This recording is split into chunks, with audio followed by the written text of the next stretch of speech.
Hello student, তোমরা কেমন আছো? আশা করি তোমরা সবাই ভালো আছো। প্রতাপ একাডেমি কোচিং পরিবারে তোমাদেরকে সকলকেই স্বাগত জানাই। তোমরা যারা একাদশ শ্রেণীর ছাত্রছাত্রী রয়েছো, তোমাদের জন্য আজকের আমি নিয়ে চলে এসেছি ইতিহাসের সেকেন্ড সেমিস্টারের প্রথম অধ্যায় থেকে 4 মার্কসের জন্য গুরুত্বপূর্ণ দুটি কোশ্চেন উইথ অ্যান্সার। চলো বেশি দেরি করবো না, আজকের আমরা দেখে নেব ইতিহাসের সেকেন্ড সেমিস্টারের প্রথম অধ্যায় থেকে গুরুত্বপূর্ণ দুটি 4 মার্কসের question with answer. First question, Thomas হবসের রাষ্ট্রচিন্তার পরিচয় দাও। কোশ্চেনটি 4 মার্কসের জন্য আসতে পারে, উত্তরটি তোমরা দেখে নাও। ইউরোপের রাজনৈতিক চিন্তার বিবর্তনে যেসব চিন্তাবিদদের উল্লেখযোগ্য ভূমিকায় আধুনিক ধারার উদ্ভব ঘটেছে তাদের মধ্যে অন্যতম হলেন টমাস হবস। তিনি ব্যক্তিগত জীবনে ইংল্যান্ডের রাজা প্রথম চার্লসের গৃহ শিক্ষক হলেও আধুনিক যুক্তিবাদী ও নিরপেক্ষ দৃষ্টিভঙ্গিতে সমাজ ও রাজনীতি আলোচনা করেছেন। রাষ্ট্রচিন্তার ইতিহাসে তিনি সামাজিক চুক্তি মতবাদের অন্যতম সার্থক প্রবক্তা হিসাবে সুপরিচিত হন। তার রচিত লেভিয়াথান গ্রন্থে রাষ্ট্রচিন্তার বিশদ বিবরণ আছে। পরবর্তী পয়েন্ট তোমরা কি লিখবে? সামাজিক চুক্তি। হবস বলেন যে সমাজ গড়ে ওঠার আগে মানুষ ও প্রকৃতির কোলে জীবন কাটাতো, কিন্তু প্রকৃতির রাজ্যের মানুষ স্বার্থপর, লোভী, আত্মকেন্দ্রিক। প্রকৃতির রাজ্যে মানুষ নিজেদের মধ্যে সংঘর্ষে লিপ্ত থাকত, বলবান দুর্বলদের পরাজিত করত।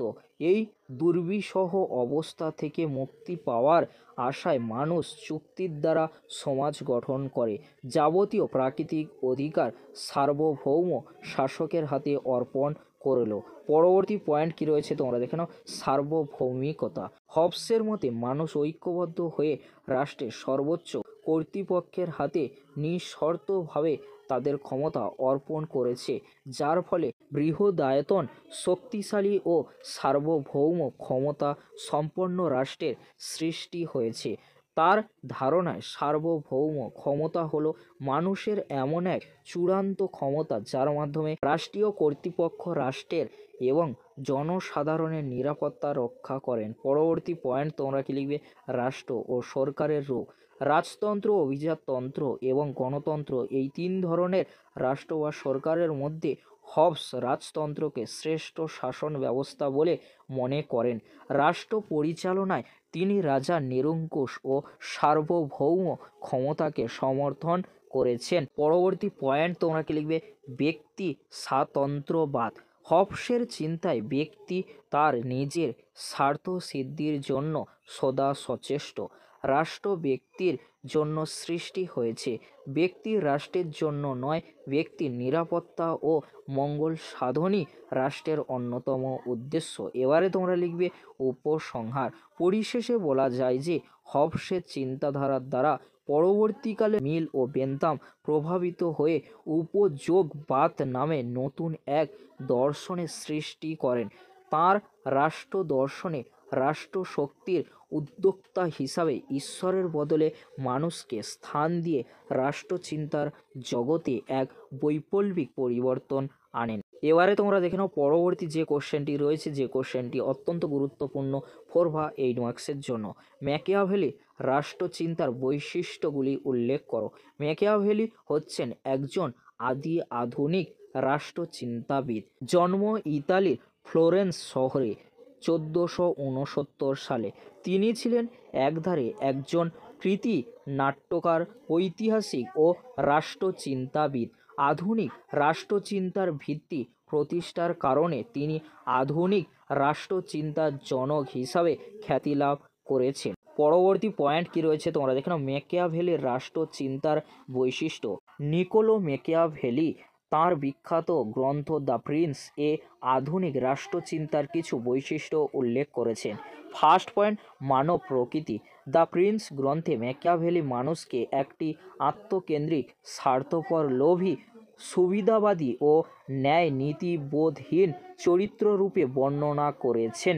তিনি লিখেছেন, এই কারণে মানুষে মানুষে বিবাদ ও সংঘর্ষ দেখা দেয় এবং রাষ্ট্রে বিশৃঙ্খলা তৈরি হয়। পরবর্তী পয়েন্ট, ধর্ম ও নীতিবোধ। ম্যাকিয়াভেলি ধর্ম ও নীতিবোধের সঙ্গে রাষ্ট্রনীতির পার্থক্য সুস্পষ্ট করেছেন। তাঁর মতে শাসক তাঁর ব্যক্তিগত ধর্মবিশ্বাস ও নীতিবোধের ঊর্ধ্বে উঠে কঠোরভাবে রাষ্ট্র পরিচালনা করবেন। পরবর্তী পয়েন্ট কি রয়েছে তোমরা দেখে নাও। রাষ্ট্র ক্ষমতার তত্ত্ব। ম্যাকিয়াভেলি সর্বপ্রথম রাষ্ট্রের সার্বভৌম ক্ষমতার তত্ত্ব প্রচার করেন। তাঁর মতে একমাত্র রাষ্ট্রই সার্বভৌম ক্ষমতার অধিকারী এবং মানুষের ব্যক্তিগত সম্পত্তির সংরক্ষণ এবং জীবনের নিরাপত্তা বিধানই তার প্রধান কাজ। মূলত এই উদ্দেশ্যেই রাষ্ট্রের উৎপত্তি। পরবর্তী পয়েন্ট কি রয়েছে তোমরা দেখে নাও। রাষ্ট্রের বৈশিষ্ট্য। ম্যাকিয়াভেলি তাঁর গ্রন্থে রাষ্ট্রের কিছু বৈশিষ্ট্যের উল্লেখ করেছেন। এগুলি হলো: 1. ধর্মনিরপেক্ষ নীতি অনুসরণ করা। 2. মানুষের জানমালের নিরাপত্তা বিধান করা। 3. নিরন্তর ক্ষমতা বৃদ্ধির চেষ্টা চালানো। 4.